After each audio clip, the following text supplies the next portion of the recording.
Alright, so hello, this is a review on the Scott AVIVA 40, which is this nice half mask that they've made. It's 40 millimeter, it's got a nice exhale to it.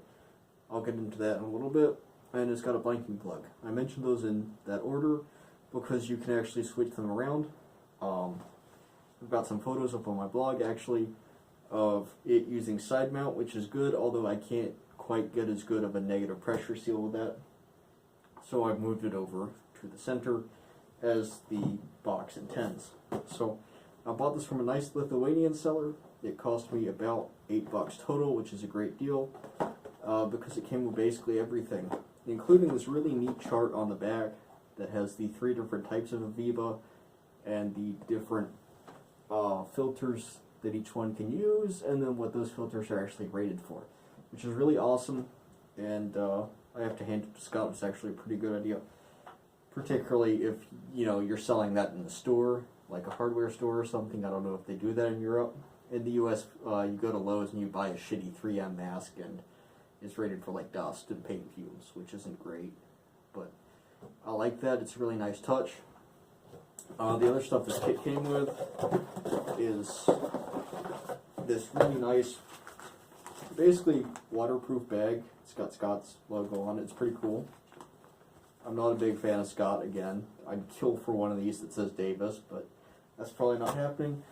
And manual, which I'm not even going to get into because it is massive and mostly safety warnings. But for $8, this is a pretty good mask, and I'm pretty happy with it. For the test today, I'll be using this S10 filter. Well, it's a filter for the British S10. I don't know the actual designation. That's okay, though. I think that really speaks for itself when I say that. Onto the mask itself, nice face piece, pretty good. This one came with this little insert that basically works like a face form, and that's pretty neat. The entire thing is very easy to disassemble. The head strap system is basically most of it.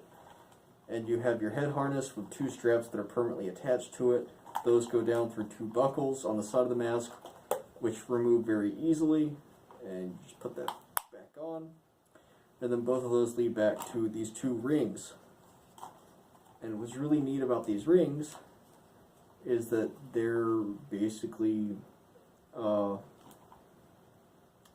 not a male and female one. I don't know what the word for that is. Tumblr probably has one. And you take one and you insert it through the other and twist it, and it goes like that. And that's a good tight seal. And then you do it the other way. I guess, I don't want to say hermaphroditic, but there's not a male and female, and they both function as both sexes, so maybe that's it. I don't know. I'm not going to get too far into it. That's not my business. And so yeah, as stated, here's the 3 ports. All of them pop out really easy. See, I think this one should, yep. So just like that, I've removed the exhale cover, or the exhale valve, which is great. That's actually what I wanted to show you guys, because it has a very unique feature to it that makes it very easy to pressure test the mask in a positive nature. So when you're wearing a mask, there's 2 types of pressure testing. One is positive, the other is negative. And this refers to the pressure inside the mask in reference to atmospheric pressure, that is the pressure outside of the mask. Now, a positive pressure test, as the name implies, is the pressure inside the mask is positive compared to the pressure outside. When doing mechanical engineering, you'll see gauges of 2 types. One is PSI, or at least in the US, you'll have PSI-G, PSI-A. And you'll have PSI-G is the PSI gauge, and PSI-A is PSI absolute or atmospheric. Now, the difference between those is that the standard atmospheric pressure is 14.7 psi. So when you have a PSI gauge, 14.7 is subtracted from it automatically because it's been calibrated so that 0 is standard atmospheric pressure, while a PSI-A gauge has been calibrated so that standard atmospheric pressure is 14.7. So basically you're always going to, the fucking point is positive or negative. Positive pressure, there's larger pressure inside the mask, so the PSI gauge would be above 0. And the PSIA would be above 14.7, and I'm probably getting too complex here. I'm probably starting to confuse myself, so I'm going to dodge it. The point is that positive and negative pressure testing. Positive pressure testing, there's an excess pressure inside the mask, so you cover the exhale, and then you should feel pressure on the inside going outwards, but it should not slip out. Negative pressure testing, you cover the inhale valve, you should inhale, there should be a vacuum inside the mask, a negative pressure lower than atmospheric, but the mask should not leak by. And this mask does very well for both, in part because this is very good. This seals really well with your palm, but that's easy to do. The hard part is positive pressure testing, which you don't see a lot. The neat thing is that here's your exhale valve. Here's the cover for it. It has this, and it's probably a little bit hard to see because it's covered in rubber, but there's this nice hard plastic disc in here, which means when I put this back together,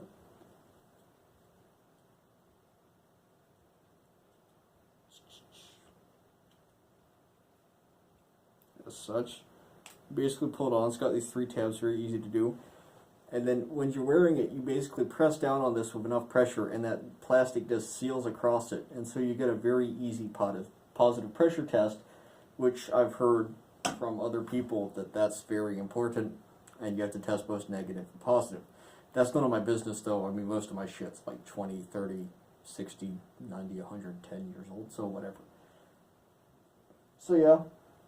Anyway, very good mask, and I'm going to get to actually showing you how to do those tests, since, given that I've talked about them a lot, I feel I might as well demonstrate them. Hopefully I can keep this video a little bit shorter than my last attempt at it, which, if any of you saw it, I deleted it very shortly after making this, because generally I just didn't like it. Anyway, exhale valve goes back on. They just snapped right in, which is great. Again, you can rearrange the ports all you want. Earlier today, I had this port over on this side, so it was side mounted. But for this one, I'm going to do the manufacturer standard center mount. Let me unfuck the head straps here. They're kind of a little bit squirrely. That's the one problem that I have with it, is that if you let the straps tangle, they will curl around themselves an awful lot. So, without showing you guys my face, because that's part of why I deleted the earlier video, take the skull cap here, take that skull cap, put it on the back of my head, take these 2 straps, pull them back, and it covers my face. I'll take these 2 straps and lash them in the back, and then I will put my goggles on and I can show you guys what I've done. So, here we go. You can see underneath this, there's the head harness, and here's the D-rings again. You just put one inside of the other and twist, and it seals very well. So, here's your positive and negative pressure test. I hope it was better this time. So, negative pressure test. Take my palm, cover the inlet here on the filter, suck in, and the mask should collapse. Because I will be exhaling air but not bringing air in as I breathe.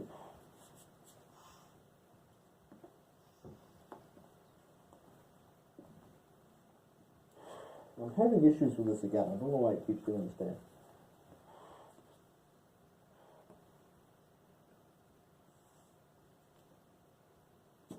Like so. Your positive pressure test. Here I can actually take my thumb and use it. And I cover the exhale valve and plug it closed, and it should work alright. And the mask should inflate slightly, which is probably difficult to see. And here we go.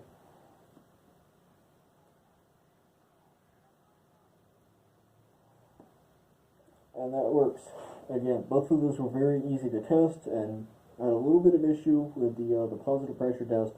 Sorry, the negative pressure test with the inhale. But the point is that it's very easy to adjust, and it's very easy to tell if the mask is sitting right, which is good. And it's one of the more comfortable half masks that I've worn. The internal systems are very, very well set up. There's a level of technical complexity to them that I enjoy, because unlike the Comfo, they're actually pretty well made, and you get like a good full nose cup here, which is probably difficult to see, and I apologize for that. Anyway, that's about 10 minutes, and yeah, thank you for watching.